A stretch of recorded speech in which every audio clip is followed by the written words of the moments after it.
మిర్యాలగూడలో గత 5 సంవత్సరాల క్రితం జరిగిన ప్రణయ ఒక పెళ్లి, ముఖ్యంగా అతను బడుగు బలహీన వర్గాల నాయకుడు అయినటువంటి వాళ్ళ కమ్యూనిటీ ఎస్సీ కమ్యూనిటీ. కానీ మారుతిరావు కుమార్తె అమృత వర్షిని స్కూల్లో చదువుతున్నప్పుడు ప్రేమ అయింది, పెళ్లి కూడా చేసుకున్నారు. అది భరించలేక వాళ్ళ నాన్న మారుతిరావు పగ పట్టుకొని ఆయన కొడుకు ఇద్దరు కలిసి పన్నాగం చేసి ఆ అబ్బాయిని చంపడం జరిగింది. అది పెద్ద సీరియల్గా మీడియాలో వచ్చింది, పేపర్ అదేవిధంగా టీవీలలో కూడా వచ్చింది. రంగనాథ్ ఇవాళ హైడా ఏదైతే చైర్మన్ కమిషనర్ ఉన్నాడో ఆ రోజులలో ఆయన ఎస్పీగా పనిచేశాడు. దీన్ని చాకచక్యంగా ఎట్టి పరిస్థితులలో ఈ కేసు ఛేదించిండు.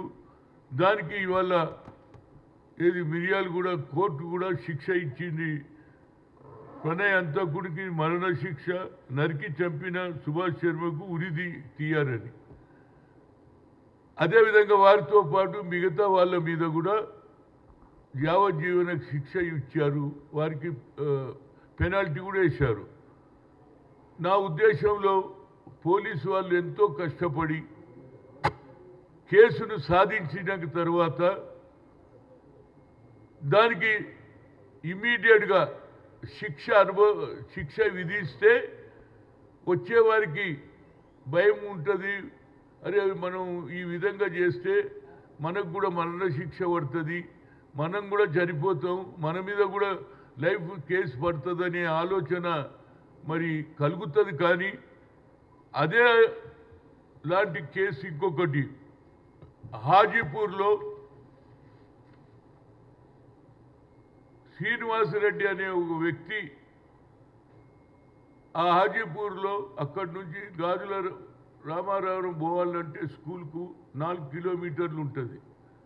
అమ్మాయిలు 3, అందులో బీసీ వర్గం కుర్మ యాదవ్లు పిల్లలను తీసుకుపోవడం, లిఫ్ట్ ఇవ్వడం, తీసుకుపోవడం, చంపడం, రేప్ చేయడం, ఆ తర్వాత మర్డర్ చేయడం జరిగింది. కానీ అక్కడ కూడా మహేష్ భాగవత్ 8 సార్లు పోయినాయి నా ప్రాంతానికి. లోకల్ నాయకులు దాని మీద పెద్ద శ్రద్ధ వహించకుండా ఇది అన్యాయం, బడుగు బలైన వర్గాలను ఏ విధంగా చంపుతాడు వీడు, ఏ విధంగా అది కూడా బిలో 12 years పిల్లలను 8వ తరగతి 7వ తరగతి పిల్లలను చంపినారు. మొట్ట మీద మహేష్ భాగవత్ రాత్రనక పగలనక స్కూటర్ మీద తీసుకుపోయింది తెలియదు, ఎవడు చూసింది తెలియదు, కానీ ఛేదించిండు. అక్కడ కూడా శిక్ష పడ్డది. ఎన్నడు February 5th, 2020లో. ఇప్పటి వరకు న్యాయం లేదండి. ఏంది దీనికట హైకోర్టు అప్రూవల్ ఇవ్వాలన్నట్ట. నేను దీని మీద రాసిన జస్టిస్ ఎన్వి రమణ గారికి కూడా రాసిన, చీఫ్ జస్టిస్కు ఎన్నడు రాసిన 16th 8, 2021లో రాసిన. ఆ తర్వాత కూడా ఏం జరగకుంటే ఆఖరికి ఇక్కడ మన రాష్ట్రంలో ఉన్న అలోక్ ఆరాధ్యాజీ అని చీఫ్ జస్టిస్ హైకోర్టు కూడా రాసిన 2025 ఒకటి. ఇంతవరకు అంటే ఆల్మోస్ట్ వాళ్ళు ఇన్ని సంవత్సరాలైనా మీరు శిక్ష ఇవ్వకపోతే మరి జ్యుడిషియరీ ఎందుకున్నదని నాకు బాధ అవుతుంది. బాబాసాహెబ్ అంబేద్కర్ రాసిన రాజ్యాంగాన్ని న్యాయం చేస్తలేరు అనేది నా ఉద్దేశం. ఒక్కొక్కడు ఏండ్ల తరబడి కోట్ల చుట్టూ తిరుగుతాడు న్యాయం చేయమని, తేదీలు ఇస్తూ ఉంటారు. ఒక సినిమా చూసిన తారీఖ్ పే తారీఖ్ అనే సినిమా చూసిన తారీఖులే ఇవ్వడం తప్పితే, అది కూడా 2019లో బాబాసాహెబ్ అంబేద్కర్ విగ్రహాన్ని కూలగొడితే నేను అక్కడ పోయి దాన్ని కొత్త విగ్రహం తీసుకొస్తే కూడా దాన్ని కూడా ఎత్తుకపోయి పెట్టారు. ఇప్పటికి కూడా నేను కోర్టుల చుట్టూ తిరుగుతున్నా. నా ఉద్దేశంలో ముఖ్యమంత్రి గారు దీని మీద శ్రద్ధ వహించాలి, లేకపోతే పోలీసు వ్యవస్థ నిర్వీర్యమైపోతుంది. వాళ్ళు ఎందుకు కష్టపడాలండి?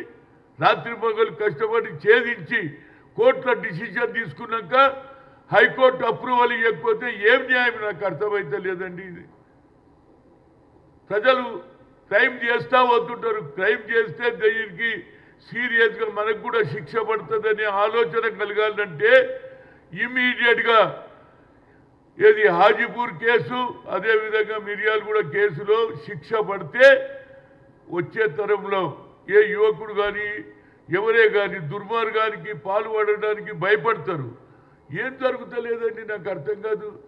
జ్యుడిషియరీ ఎందుకు కొందరైతే భూముల గురించి భూములు అమ్మేసుకుంటున్నారు, సొమ్ములు అమ్మేసుకుంటున్నారు, కోర్టుల తీర్పు వస్తలేదు.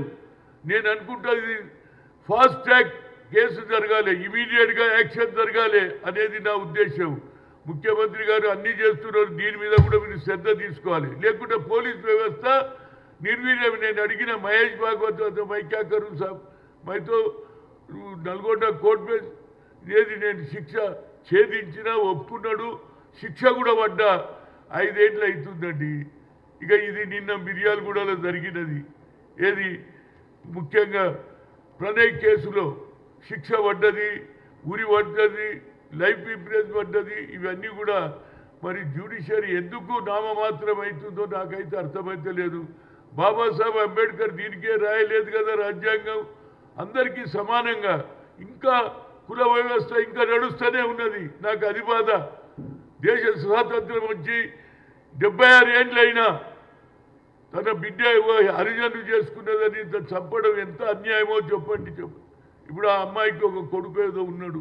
ఏదైనా దీని మీద సీరియస్గా నేను మీడియా మిత్రులకు కూడా చేతులు వచ్చి దండం పెడుతున్నా. దీని మీద మీరు సీరియస్గా రాయకపోతే, దీని మీద సీరియస్గా తీసుకోకపోతే ఈ జ్యుడిషియరీ ఇట్లనే నడుస్తుంటుంది. పోలీసు వాళ్ళు ఛేదిస్తారు, కేసు కోర్టులో పెడతారు, ఏళ్ల తరబడి కష్టపడి డిసిషన్ వచ్చినాక హైకోర్టు ఎందుకు అప్రూవల్ ఇస్తలేదని నా కోరిక. దీని మీద తప్పనిసరిగా, ఎందుకంటే హాజీపూర్లో ఇప్పటికి కూడా భయపడుతున్నారు ఆ శ్రీనివాస్ రెడ్డి మళ్ళీ ఎప్పుడు కొడతాడని. వాళ్ళు ఒకరు కుర్మోళ్ళు, ఒకరు యాదవ్లు, వాళ్ళ పిల్లలు చిన్న 12 ఏళ్ల పిల్లలు, వాళ్ళకు ఏది తీసుకుపోయి లిఫ్ట్ ఇస్తాని ఏది రేప్ చేసి మర్డర్ చేసిన కేసుకు ఇప్పటి వరకు జరుగుతలేదంటే మరి చీఫ్ జస్టిస్కు రాసిన రమణ గారికి ఏమి లేదు. రాష్ట్రంలో ఉన్నటువంటి హైకోర్టు చీఫ్ జస్టిస్ కూడా రాసిన ఈ 2 కాయిదాలు చూడండి. ఇప్పటి వరకు న్యాయం జరగకపోతే ఎప్పుడు జరుగుతుంది? దీని మీద తప్పనిసరిగా, ఎందుకంటే క్రైమ్ చేసేటప్పుడు వాడు భయం స్టార్ట్ కావాలి. అరే నేను చేస్తే నాకు కూడా నా ప్రాణం కూడా పోతుంది, నా తల్లిదండ్రులకు అన్యాయం జరుగుతుందనే ఆలోచన కలుగుతుందని చెప్తున్నా.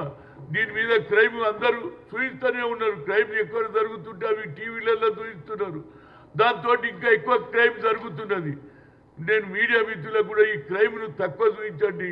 ప్రతి ఒక్కరు కూడా ఈ క్రైమ్ చూసి ఇంకా ఎక్కువ క్రైములు చేస్తున్నాడు. అదేవిధంగా జ్యుడిషియరీ కూడా ఒక నిర్ణయానికి రావాలి. ఇమీడియట్గా కేసు ఎప్పుడైతే అవుతుందో తప్పనిసరిగా శిక్ష పడితే అప్పుడు భయపెడుతుంది.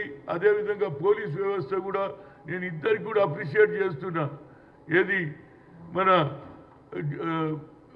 సూర్యాపేట మిర్యాలగూడ కేసులో తీసుకున్నటువంటి నిర్ణయం కానీ, అదేవిధంగా నల్గొండలో హాజీపూర్లో తీసుకున్న నిర్ణయానికి ఇమీడియట్గా జ్యుడిషియరీ స్పందించాలి, వాళ్ళకి శిక్ష వేయాలని కోరుతున్నా.